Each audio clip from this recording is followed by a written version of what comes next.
Hi! Today, I'm gonna show you how I put up my songs to different streaming platforms kagaya ng Spotify, iTunes, TikTok, and more.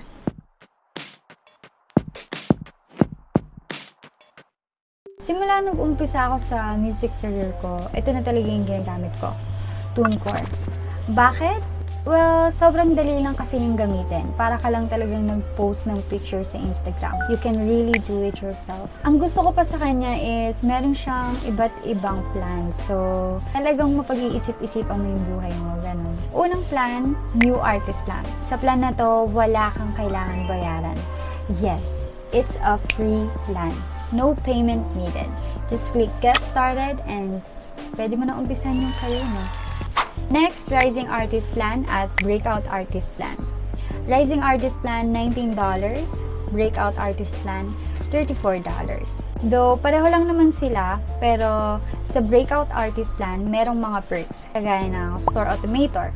Sa Store Automator, halimbawa, merong bagong streaming platform, automatic na ilalagay ni TuneCore yung kanta mo doon. Pero hindi mo na kailangan magbayad. Next, Daily Trends Report.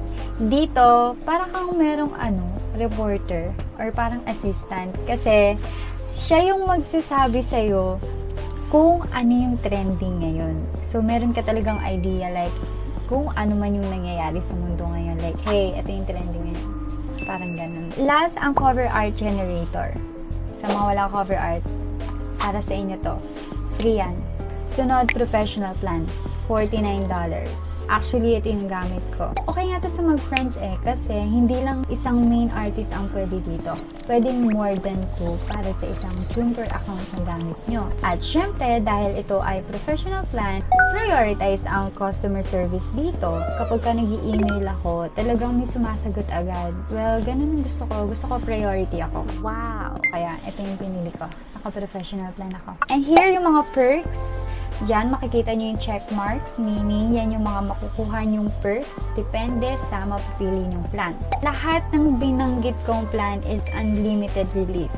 So, hanggat meron kang song, merong chance, go girl, i-release mo na yan.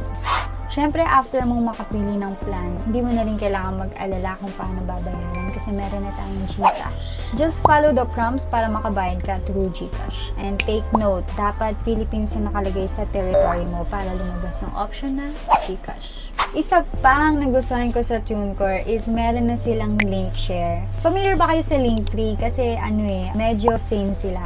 Yeah. In link share, you can put all your single release link in one place. Yes. Gusto ko to kasi very organized ako na tao. Pwede ka gumawa ng link share page sa dashboard or sa discovery page. Siyempre, after mo gawin yun, i-promote mo na sa mga friends and family mo, sa loved ones mo, go. Ito pa guys, yung TuneCore.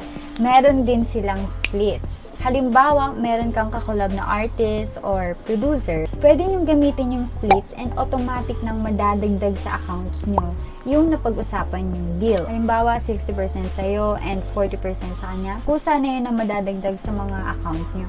For an additional $7, meron ka ng splits account. Actually, pwede rin to kahit na multiple collaboration pa yung gawin nyo. Nasa inyo na talaga guys ang kapangyarihan para ayusin ang percent paid sa kada isang collaborator. And guys, once you've made up your mind, you can use my promo code SAMSARA so you can get a 35% off on your chosen unlimited plans. So, balitaan nyo ko guys. Let me know sa comment section kung ano man yung mapag-isip-isip mo sa life, okay?